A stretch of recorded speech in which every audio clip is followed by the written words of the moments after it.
시편 34편입니다. 15절에서 22절까지 15절에서 22절 말씀을 한 절씩 교독하겠습니다. 여호와의 눈은 의인을 향하시고 그의 귀는 그들의 부르짖음에 기울이시는도다. 여호와의 얼굴은 악을 행하는 자를 향하사 그들의 자취를 땅에서 끊으려 하시는도다. 의인이 부르짖음에 여호와께서 들으시고 그들의 모든 환난에서 건지셨도다. 여호와는 마음이 상한 자를 가까이 하시고 중심으로 통회하는 자를 구원하시도다. 의인은 고난이 많으나 여호와께서 그의 모든 고난에서 건지시는도다. 그의 모든 뼈를 보호하시며 그 중에서 하나도 꺾이지 아니하도다. 악이 악인을 죽일 것이라. 의인을 미워하는 자는 벌을 받으리로다. 여호와께서 그의 종들의 영혼을 속량하시나니 그에게 피하는 자는 다 벌을 받지 아니하리로다. 아멘. 서로 바라보면서 함께 인사하겠습니다. 참 잘 오셨습니다.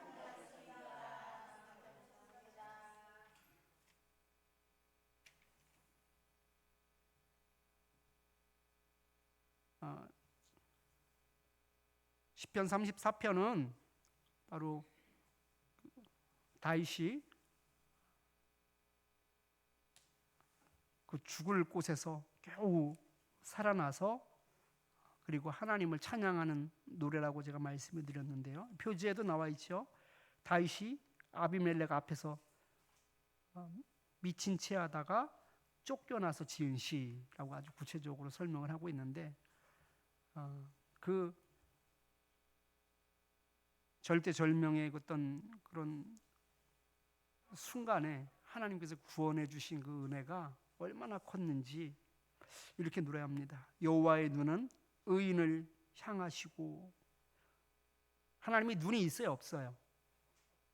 하나님 눈이 없어요. 근데 이걸 이제 신인 동형 동성이라고 이야기해요. 형태가 신과 인간이 동형, 형태가 같고 성격이 같다. 원래 형태가 같고 성격이 같을 리가 없잖아요. 근데 마치 사람처럼 표현하는 것을 신인 동형 동성이라고 이야기하는데, 이것을 왜 그렇게 말했냐면 생생하게 표현하기 위해서 그렇게 보통 신인 동형 동성으로 이렇게 표현합니다. 여호와의 눈은 의인을 향하시고라고 말하고 있는데, 이 부분을 우리가 NIV 성경을 한번 보겠습니다. NIV 성경을 보면 The eyes of the Lord are on the righteous. 여기서 보면 제가 뭘 말씀드리려고 하냐면 on을 설명드리려고 해요. 그러니까 주님의 눈이 어디 위에 있냐면 그 의인 위에 있대요. 아는 있다, 존재하다라는 것이고 on은 위에라는 뜻이에요. 위에가 우리가 보통 보면 온 하면 어디 위에라고 보통 이야기하잖아요. 근데 그 위에가 우리가 생각하는 위에는 어보브예요. 떨어져 있는 위에는 어보브예요. 온이다라는 것은 붙어 있는 것을 말하는 거예요. 그 우리가 스위치를 킬 때 뭐라고 얘기해요? 영어로 말할 때, 예? 온 끌 때는 오프라 그러잖아요. 왜 그러냐면 스위치가 이렇게 떨어져 있으면 오프예요. 불이 꺼져 있는 거예요. 근데 스위치가 이렇게 딱 붙으면서 어떻게 되는 거예요? 불이 나오는 거예요. 이걸 온이라고 얘기하거든요. 그래서 온이고 오프예요. 오프는 떨어지다는 뜻이고요. 온은 붙는 거예요. 그런데 보면은요, 여호와의 눈이 어디에 붙어 있는 거예요? 의인 위에 붙어 있는 거예요.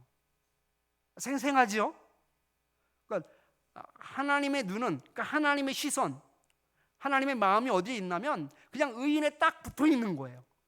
이렇게 그 위에 그냥 이렇게 내다보시는 것이 아니라 그 의인의 그 몸에 이렇게 붙어 있는 것을 표현하는 것이 바로 아온이라는 뜻입니다.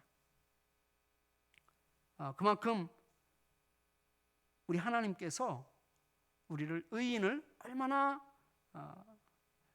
깊은 관심을 가지고 계시는지 알 수 있는 대목이죠. 그것이 여호와의 눈은 의인을 향하시고라는 말입니다. 또 그의 귀는 그들의 부르짖음에 기울이시는도다라고 말하고 있어요.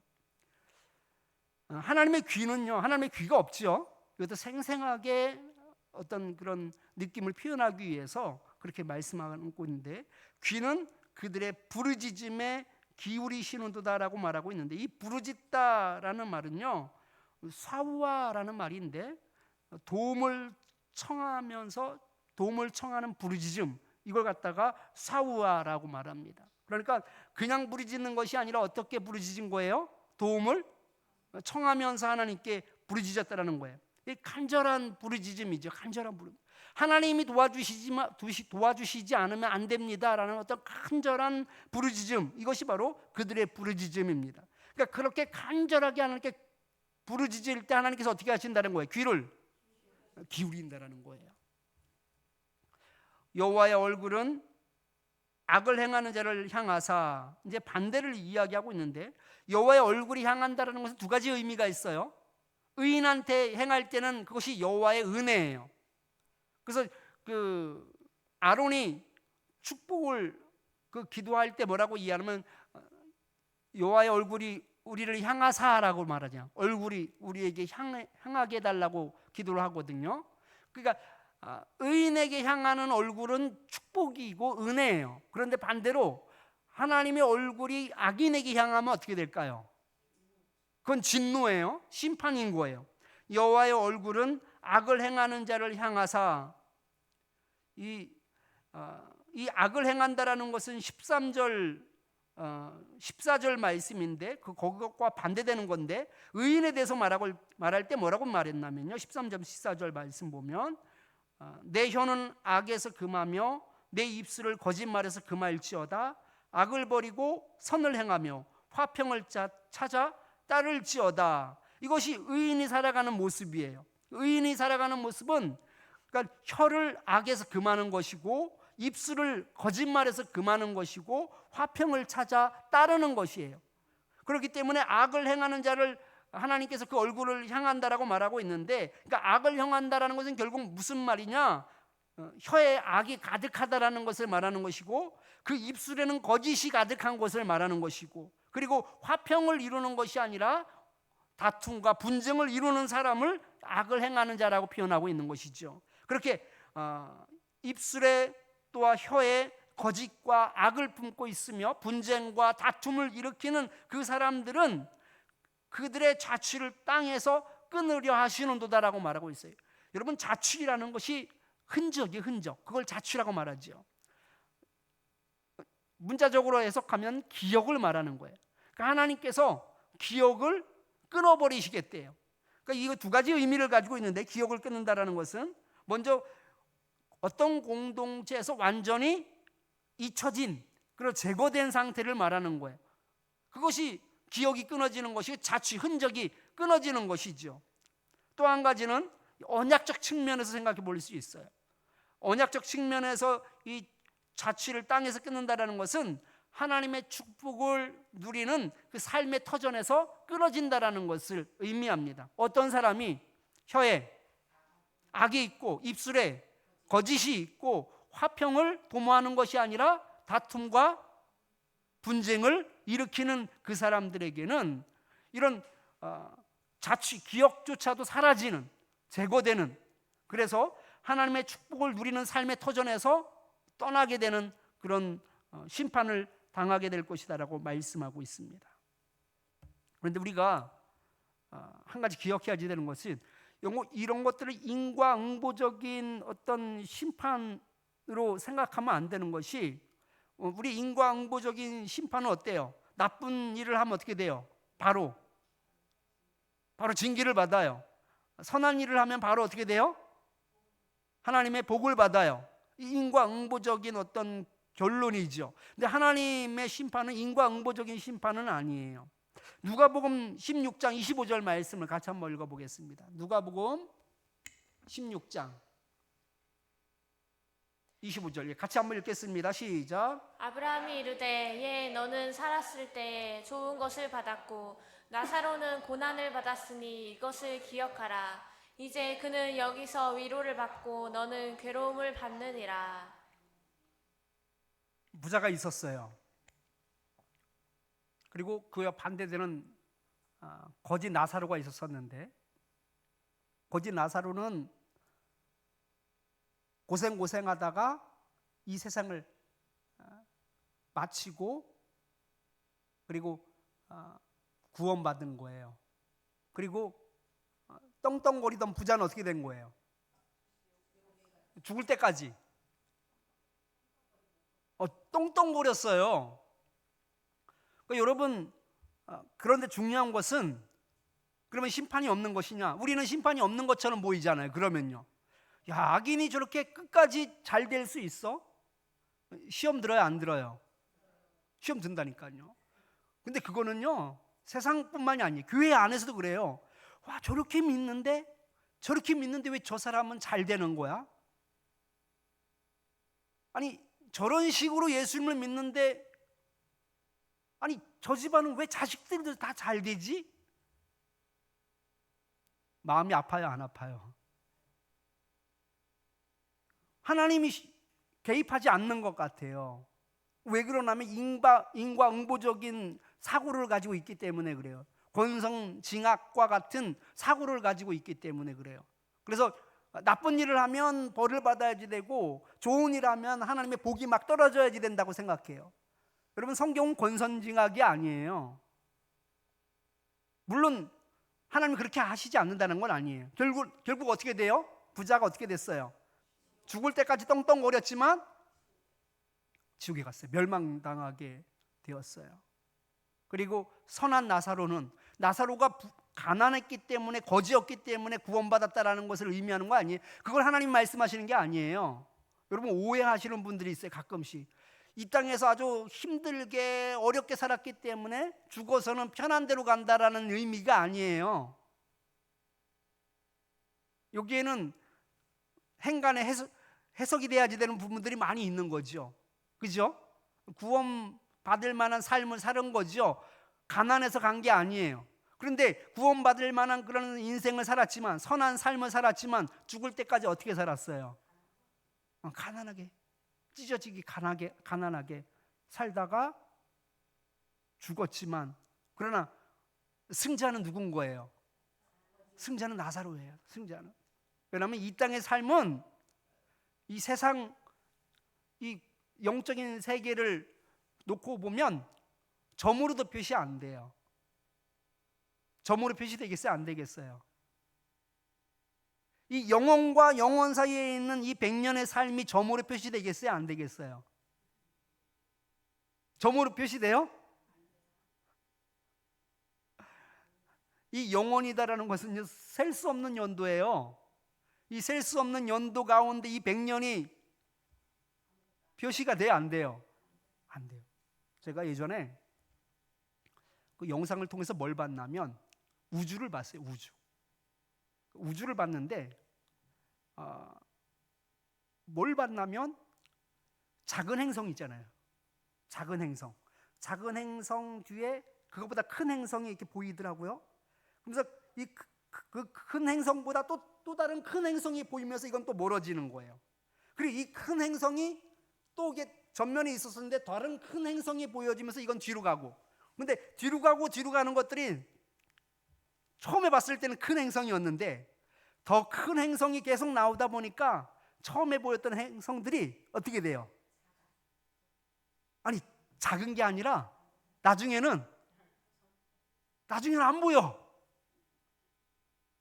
아니, 그렇게 큰 행성이 안 보이더라니까요. 더 큰 행성이 더 오고. 태양이 커요, 안 커요? 태양이 크죠? 태양은요 달보다 더 작아요. 우리가 볼 때는 다른 행성에 비하면 아주 작은 존재예요. 태양도 엄청난 행성이 너무너무 많아요. 셀 수 없을 정도로. 그런 것들에 비교하다 보니까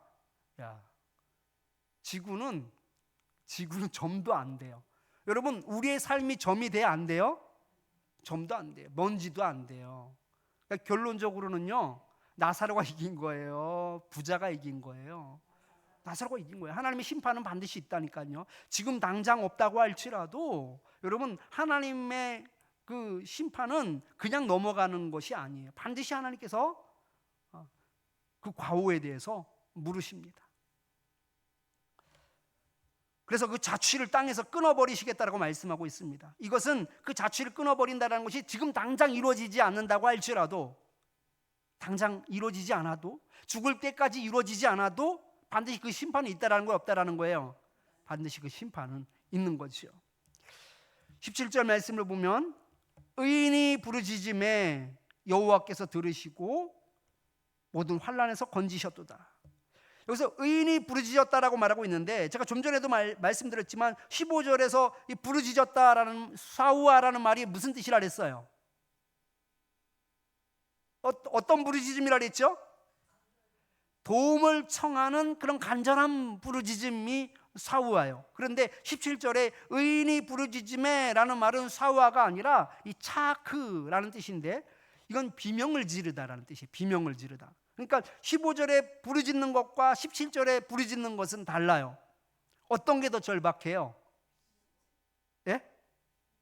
도움을 청하는 부르짖음이 더 절박해요? 아니면 비명이 더 절박하겠죠? 아주 심각한 상황에서 아주 다급하게 외치는 그런 외마디 소리가 바로 차크입니다. 의인이 그렇게 부르짖음에라는 것은 마치 비명을 지르듯 그렇게 아주 다급하게 외치는 그 외마디 소리에 여호와께서 들으신다라고 말하고 있어요. 외마디 소리에 하나님께서 들으셔요. 어떤 사람의 기도를?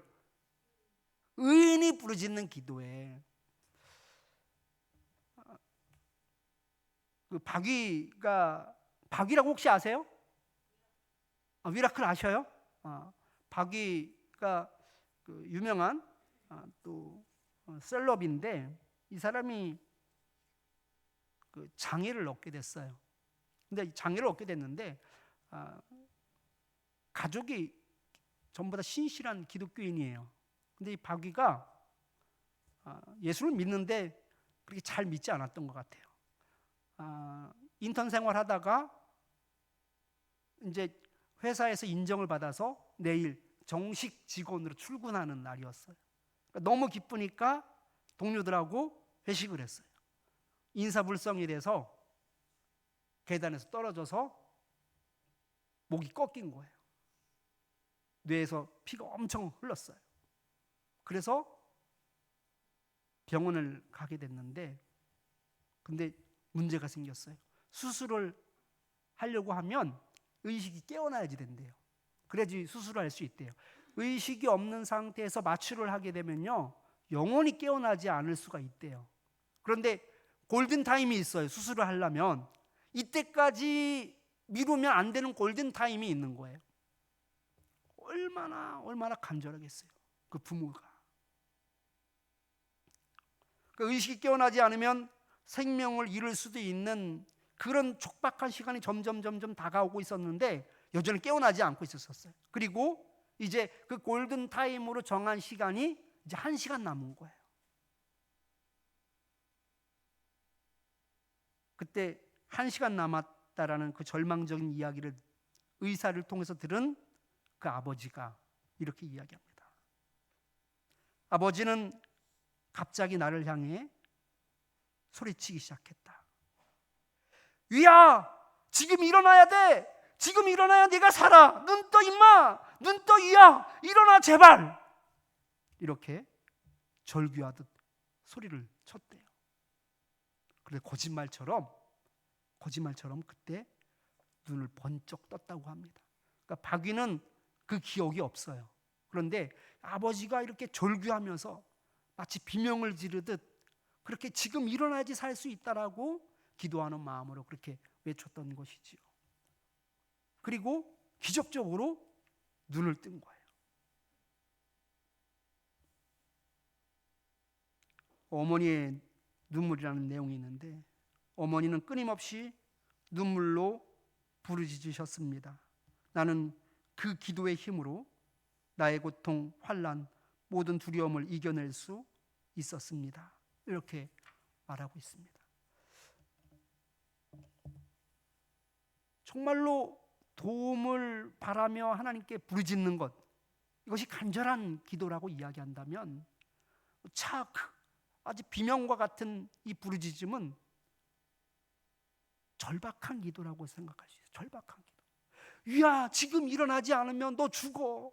위야, 지금 일어나야 돼. 라고 그렇게 부르짖었던 그 절박한 기도.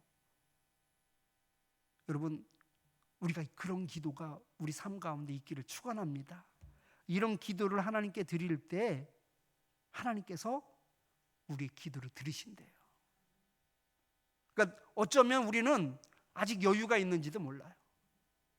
1시간만 남아서 더 이상 지체할 수 없는 시간이 아니라 아직도 여유가 있고 아직도 가능성이 있어서 시간 날 때 그렇게 하나님을 붙잡고 있는지도 몰라요. 그런데 여러분 1년이 남았다고 할지라도 1시간 남은 것처럼 그렇게 절박하게 한번 기도해 보십시오. 누가 들으셔요? 하나님께서 들으신다라고 말하고 있습니다. 그들의 모든 환난에서 건지셨도다. 여호와는 마음이 상한 자를 가까이 하시고 충심으로 통회하는 자를 구원하시는도다. 의인의 다른 표현을 뭐라고 이야기하고 있냐면 18절 말씀을 보면 마음이 상한 자를 하나님 가까이 하신대요. 이 가까이 한다라는 것은요, 단순히 가까이 하다라는 말도 있지만 받아들이다, 허락하다라는 뜻도 가지고 있습니다. 어떤 사람을? 마음이 상한 자를. 제가 새벽 기도회 때 아주 요새 자주 하는 단어가 샤바르라는 말이 있는데 새벽 기도회 때 여러 번 말씀을 드렸어요. 왜냐하면 다니엘에 이게 그 부시다라는 의미의 파멸하다라는 그 샤바르라는 말이 다니엘에 계속 나오거든요. 그러니까 이 마음이 상한이라는 이 상한이 바로 샤바르입니다. 샤바르라는 것이 그릇을 힘차게 던져서 깨트려 산산조각이 나다라는 의미를 가지고 있어요. 그러니까 마음이 상하였다라는 것은요, 그렇게 마음이 갈기갈기 찢어져 있는 상태를 말하는 거예요. 여러분 그릇 3개 던져가지고서 그 파편 일어나는 거 한번 생각해 보십시오. 그것처럼 내 마음이 그렇게 상해 있다라는 거예요. 갈갈이 찢어져 있다라는 거예요. 그렇게 마음이 갈갈이 찢어져 있는 자를 하나님께서 받아들이신대요. 하나님께서 포용하신다라고 말씀하고 있습니다. 또 중심으로 통회하는 자를 구원하시는도다라고 말하고 있는데, 이 통회하는 자라는 것은요, 문자적으로 두들겨 맞은 마음을 가진 자예요. 두들겨 맞은 마음을 가진 자. 이건 잘게 부수어지다, 또 고통으로 잘못을 뉘우치다는 의미를 가지고 있습니다. 그래서 두들겨 맞은 마음, 이런 사람이 바로 하나님께서 구원하는 자라고 말하고 있어요. 다시 말해서 이 상한 자와 통회하는 자와 같이 그냥 내 죄악으로 말미암아, 내 못된 자아가 드러남으로 말미암아 하나님 앞에 그렇게 완전히 두들겨 맞은 것처럼 완전히 갈갈이 찢겨진 것 같은 그런 영적인 고통이 우리 가운데 있어야 된다는 거예요. 그런 영적인 고통이 있는 자를 하나님께서 받아들이신대요. 허락하신다라고 말씀하고 있고 그를 구원하신다라고 말씀하고 있습니다. 의인은 고난이 많으나 여호와께서 그의 모든 고난에서 건지시는도다라고 말합니다. 의인은 고난이 많으나, 아니 의인 왜 고난이 많아야지 돼요? 악인이 고난이 많아야지 되는 거 아니에요? 의인이 고난이 많을 수밖에 없는 이유가 있어요. 왜냐하면 이 세상은 악하기 때문에 그래요. 그래서 의인은 고난이 많습니다. 그러니까 의인은 필연적으로 고난을 겪을 수밖에 없어요. 이것은 경험적인 그런 어떤 고백이라고 말할 수 있는데, 다윗이 사울 왕을 피하여서 도망다니면서 다윗을 아주 조로의 기회를 가지고 죽일 수 있는 기회가 몇 번 있었지요? 네? 몇 번 있었어요? 사울 왕을 죽일 수 있는 조로의 기회 2번 있었어요. 굴에서 1번 있었었고 잠자고 있는 막사에서 1번 있었어요. 둘 다 무방비 상태잖아요. 그죠? 굴에서는 용변을 보고 있었을 때니까 무방비 상태인 것이고, 장막에서는 그때 야밤에 잠을 자고 있었기 때문에 물론 거기에는 지키는 호위 무사들이 있었을 거예요. 근데 호위 무사들도 영적인 눈이 멀어지니까 보지 못한 거예요. 완전히 무방비 상태죠. 그런데 죽여야 안 죽여요? 왜 안 죽일까요? 일반 사람들이면 죽여야지 마땅하잖아요. 그죠? 근데 하나님의 뜻을 따라 살려고 하니까 죽일 수가 없었던 거예요. 그러니까 어떻게 되는 거예요? 내가 더 힘들어져요? 편안해져요? 힘들어지는 거예요. 그러니까 하나님 뜻대로 살면요 절대로 편안하지 않아요. 그러니까 하나님 뜻대로 살면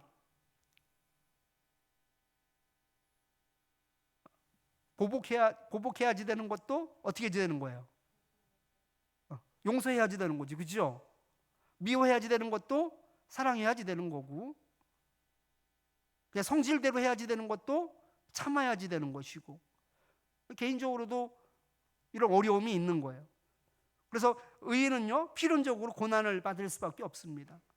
이게 좁은 길인 거예요. 다 넓은 길로 가려고 하잖아요. 편한 길로 가려고 하잖아요. 자기 뜻대로, 자기 멋대로, 자기 기분대로, 자기 감정대로, 자기 자존심 때문에 자기 자존심을 가지고 살아간단 말이죠. 그런 사람은 고난이 없어요. 왜 고난이 있겠어요? 그런데 하나님 뜻대로 살려고 하다 보니까 좁은 길이 되는 거예요. 가시밭길이 되는 것이고, 때로는 마음이 너무너무 힘들기도 하고 인내해야지 되는 것이고 어려움을 겪기도 하는 것이죠. 의인이 고난이 많으나, 근데 중요한 것은 고난으로 끝나지 않다는 것이죠. 여호와께서 그의 모든 고난에서 건지시는도다라고 말씀하고 있습니다.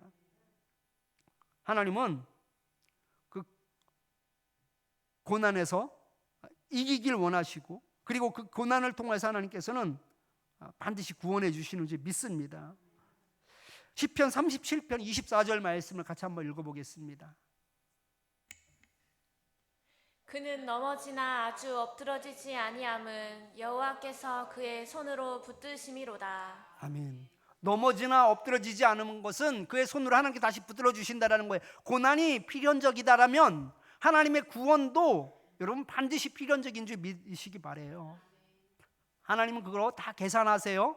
그리고 하나님의 때에 하나님께서 이렇게 세워 주실 줄 믿습니다. 그의 모든 뼈를 보호하시며 그 중에서 하나도 꺾이지 아니하도다. 그 보호하심이 완벽하다라는 것을 의미하는 것입니다. 악인이 죽일 것이라. 악이 악인을 죽일 것이다라는 것은 악인은 그 죄로 말미암아 스스로 자멸하게 될 것이다라는 것을 말하는 것이고요. 의인을 미워하는 자는 벌을 받으리로다. 여호와께서 그 종들의 영혼을 속량하시나니 그에게 피하는 자는 다 벌을 받지 아니하리로다. 중요한 것은 의인, 이 종들이라고 표현하고 있는데, 이 종들이라고 표현한 것은 바로 하나님을 섬기기 때문에 그러는 거예요. 이 종이라는 것은 일하다, 봉사하다라는 말에서 나온 말인데, 그러니까 이 종들이라는 것은 하나님을 예배하는 자들을 말하는 것이고, 이 예배하는 자들의 영혼을 하나님께 속량하신다라고 이야기합니다. 이 속량이다라는 것은요, 값을 주고서 그 묶임으로부터 벗어나게 하는 것을 속량하다라고 말하는 거예요. 그래서 대표적인 것이 바로 노예를 값으로 사서 자유인이 되게 하는 것을 속량하다라고 말을 해요. 그래서 우리의 영혼을 하나님께서 이렇게 속량해 주신대, 값으로 사서 우리를 자유케 해 주신다라고 말하고 있습니다. 그에게 피하는 자, 바로 자기의 죄를 자복하고 회개하는 자, 그를 받아들이는 그 하나님께로 피하는 자는 그 벌을 받지 아니하리로다라고 말씀하고 있습니다. 오늘 말씀을 기억하면서 나 같은 죄인 살리신 함께 찬양하겠습니다.